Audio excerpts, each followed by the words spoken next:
right, what are we doing, Mom? We're making the pesto for the troffie. Yay! Okay.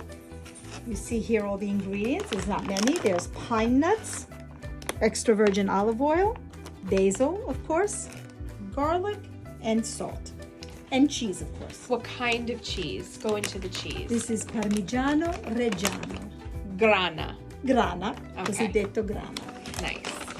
And we start with the pine nuts in the blender. And I don't measure, I just do a handful. Okay.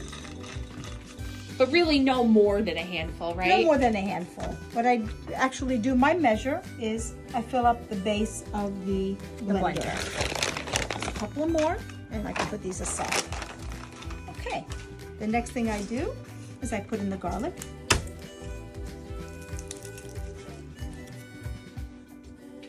And sometimes you don't get the best garlic, but we'll fix that up.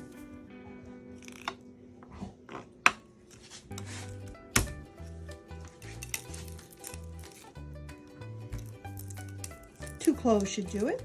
Okay. You don't want it to be that overpowering. Correct. Right. So that's why Correct. two. And just chop off the ends here, make it clean. And technically, since it's going in the blender, you wouldn't need to chop it, would you? Or That's do you... correct. Okay. That's correct. You're I just give it a little start. In Okay, fact, a little it's- rough chop. Yeah, a little rough chop. I will put that in here.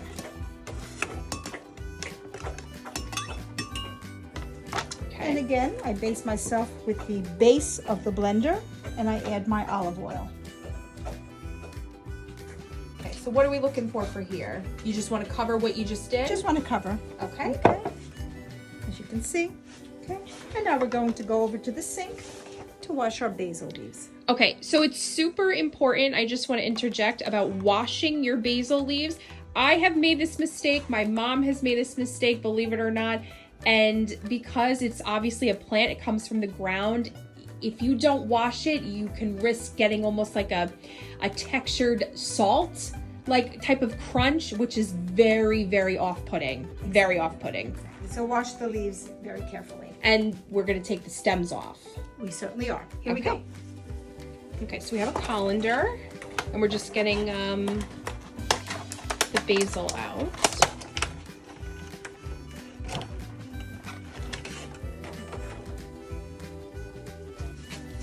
Okay. Cold water. Okay. I use my spray.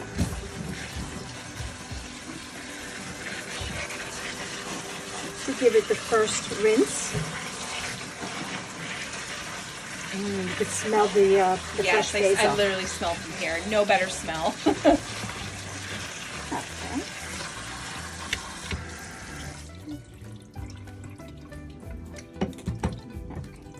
Now we'll bring our blender over here. Okay. And now, leaf by leaf, we will go through each one of them again And check for imperfections or like rotting parts. as well, and just to make sure there is no sand. Okay. And you start adding them to your blender.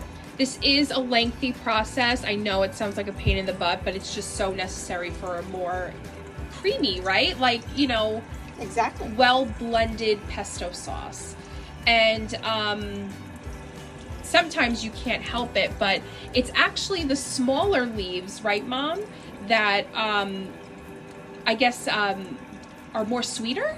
Yes, they're sweeter, the plant is younger, so it's fresher, and that's what you want to look for. Now it is the end of the season, so we found the basil that we found, but I would actually be looking for a smaller leaf than this. There's a little imperfection, I'm just going to cut it right out, and this leaf can be saved. Just adding the basil. And I just want to also mention, there is no perfect amount of leaves. We've had people ask us, how many leaves does pesto take? It couldn't hurt to just use an abundance, right? Correct. You just have to make sure that everything else, like, you know, equals out. But this is just 2 packages, and it's gonna feed, what, 3? A whole dish of pasta. Yes, it could feed 4 to 5 people, but we happen to be 3 at the table today. Okay, got it. Okay, so we picked them all. Basil leaves have been washed We're gonna put in our little pinch of salt.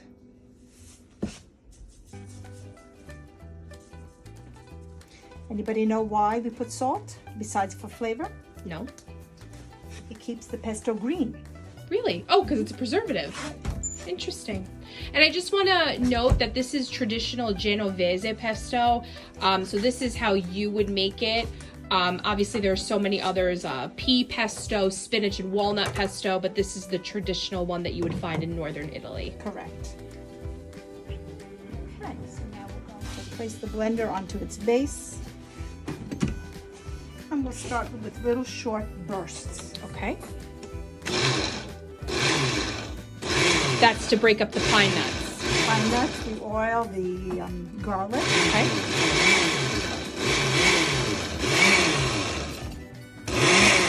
We need a wooden spoon now.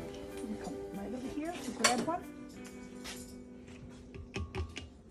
Gonna push the basil leaves gently down. Okay.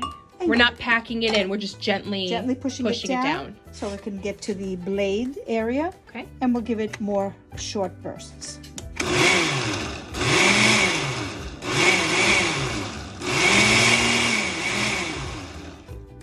a little gentle push. So you just basically adjust this until everything is combined. Correct.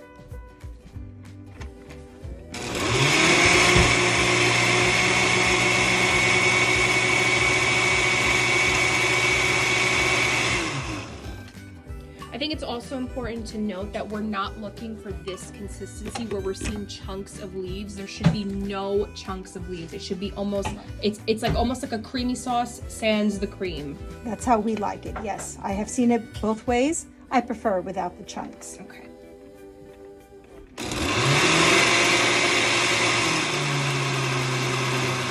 Now we're going to add our cheese. Again, we don't measure anything, but if you had to measure, I would say about a 1/4 cup of cheese. A little extra wouldn't hurt though? Would not hurt. Oh, okay, because you know we're big cheese lovers here. We certainly are. And we blend it again.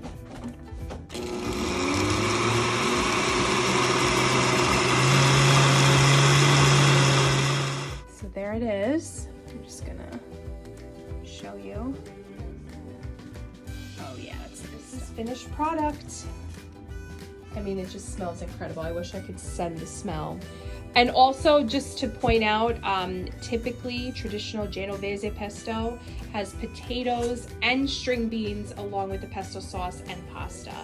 It's just incredible when it's that way. But even just alone, I mean, you could just spoon feed it. It's amazing. And we just would like to end off by saying, buon appetito!